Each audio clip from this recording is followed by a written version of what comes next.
Hey team, welcome back. Looking forward to jumping into a story today about praising Jesus. Jesus does some things that anger a bunch of people, but the thing that angers them most is the fact that little children are praising Jesus. Just stop it. They want those children just to stop it. And yet Jesus does something really, really important, a teaching that you don't want to miss. Listen in today. Welcome to Everyday Truth with Kurt Skelly.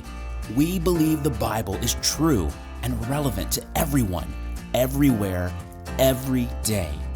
If today's conversation is a help to you, take a moment to leave a review or share it with a friend. Thanks for listening. Now, let's join Kurt for today's episode.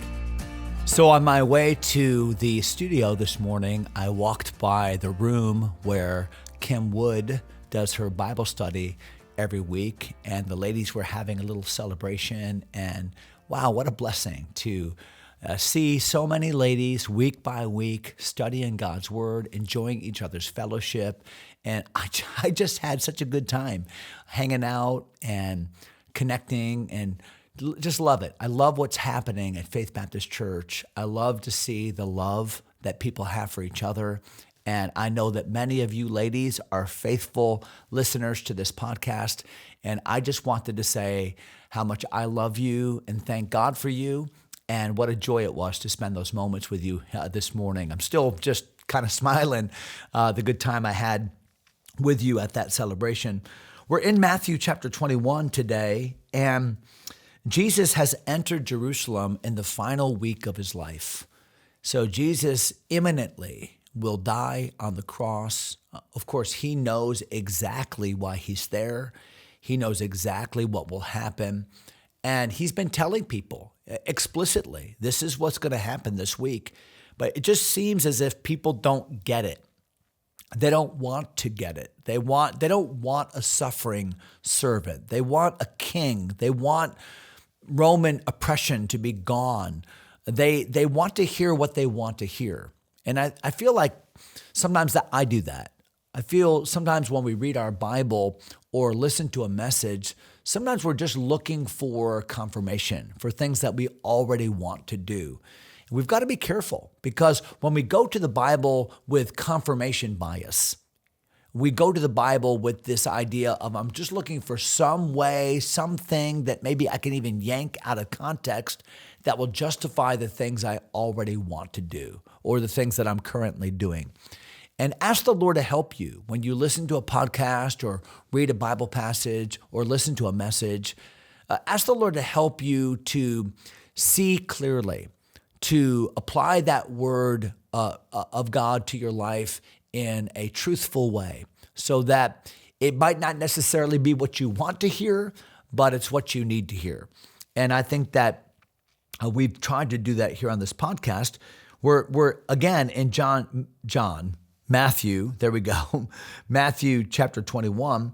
And I want you to see verse number 12, where the Bible says, and Jesus went into the temple of God and cast out all them that sold and bought in the temple, and overthrew the tables of the money changers and the seats of them that sold doves. So before we go into what Jesus said as he was doing that, I want you to understand a couple things. First of all, this took place on the Monday after Palm Sunday. So if you compare the gospel accounts with each other, you'll find that Matthew is not strictly chronological in the way that Matthew gives us the information. Mark, the book of Mark, is a bit more chronological in this happened after this, after this.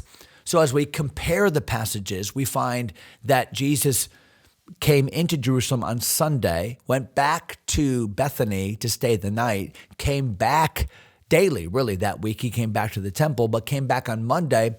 And it was Monday where Jesus made a little whip and he went into the main part, the outer court of the temple, and just began to drive out the money changers and those that sold doves. So doves would be the offering that poor people could offer in lieu of a lamb. They couldn't afford maybe a larger animal, so they would buy a turtle dove. Interestingly, when Joseph and Mary offered a sacrifice when Jesus was 40 days old, the sacrifice of the dedication of the firstborn. There in Luke 2, they offered turtle doves. Why? Because they were poor. So think about what Jesus is doing. He's taking a practice of the temple that had just come into vogue in that day, and he is taking the authority to end that practice, or at least to expel them for that day. Now, what was the practice? The practice was something that Annas, the high priest, he was really the high priest emeritus. His son-in-law Caiaphas was the current high priest. But what they had done is they had basically merchandised the temple. So you couldn't offer Roman coinage as an offering in the temple. You had to exchange it into shekels.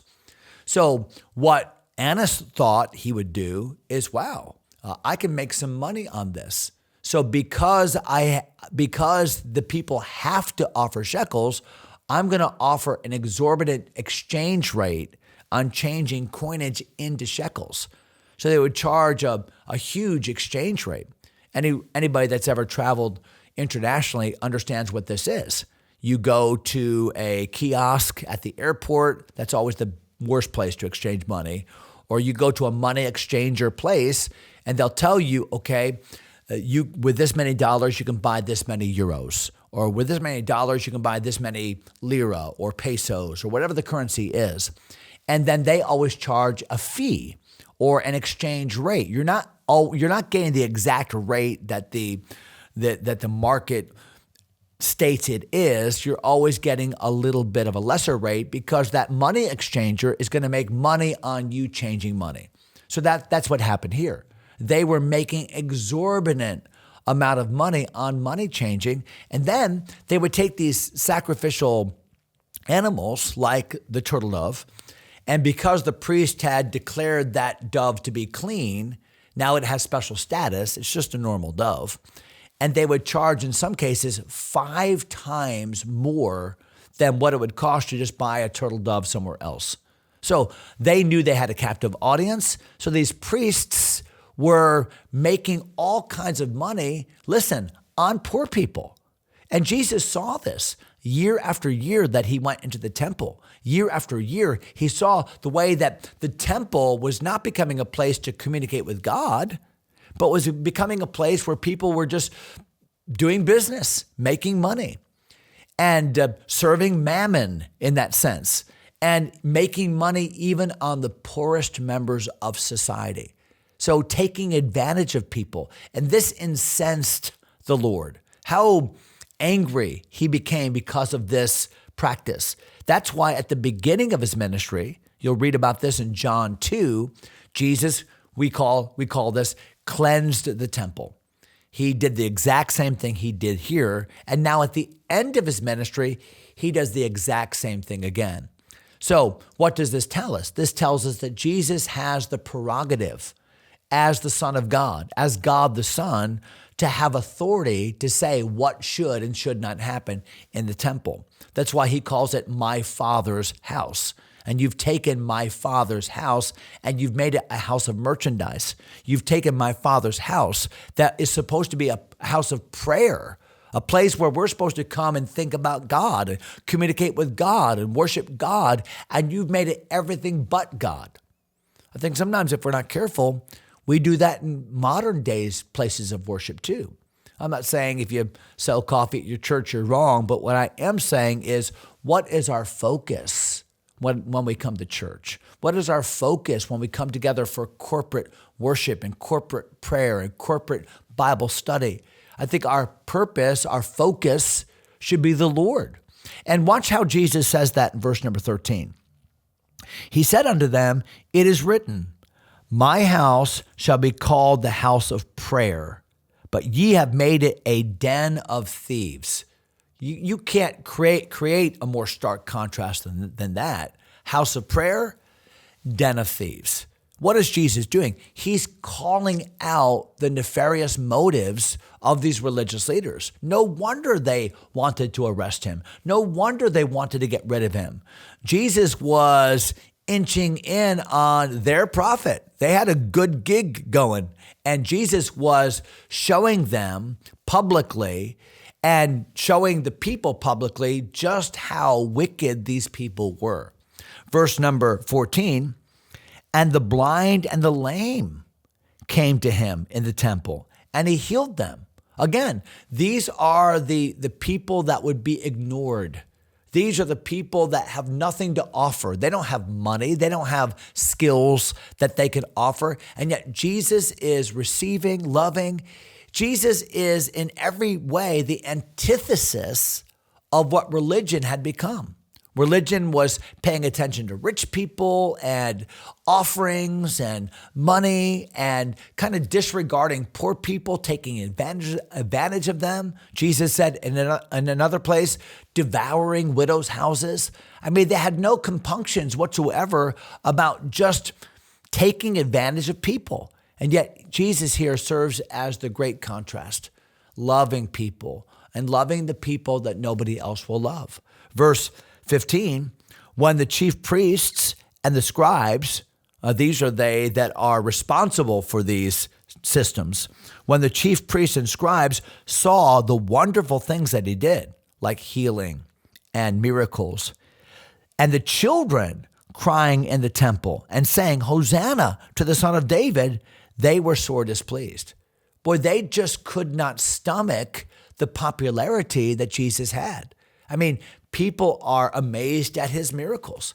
And the children are just effusively saying, Hosanna. That means save now. That's a messianic statement. Son of David, they're calling Jesus the Messiah. Now remember, on Palm Sunday, outside the city, everybody was calling Jesus the Messiah as he entered. But when they got into the confines of the temple, where you're around all these enemies, these religious people, all of a sudden the adults aren't nearly as loud. They're not nearly as effusive, are they? And yet the children, that's a wonderful thing about children. Children don't know when to be politically correct. They don't know how to turn off love and turn on love. They're just going to be authentic, right? So the children here are being authentic and they're praising Jesus. And it just is bothering the chief priests and the scribes. And watch what they say to Jesus in verse 16. They said unto him, hearest thou what these say? The implication is, I can't believe that you're allowing this to go on. Tell them to stop. In fact, the other passage references that. So how does Jesus respond to these critics that are upset that these children are praising Jesus? Watch what Jesus says. And Jesus said unto them, and he quotes Psalm 8 here, yea, have ye never read, out of the mouth of babes and sucklings, thou hast perfected praise. And he left them and went out of the city into Bethany, and he lodged there. So Jesus quoted the Old Testament and said, this is the way it ought to be. Have you never read this? It's a little bit of a stinging rebuke to them. That true praise, authentic praise, is praise that comes from children because they're not trying to get something. They're not flattering. They're not turning on and turning off the praise based upon the political climate. No, they are truly praising Jesus. And Jesus said, that's the kind of praise that honors God. I'm not going to tell them to stop.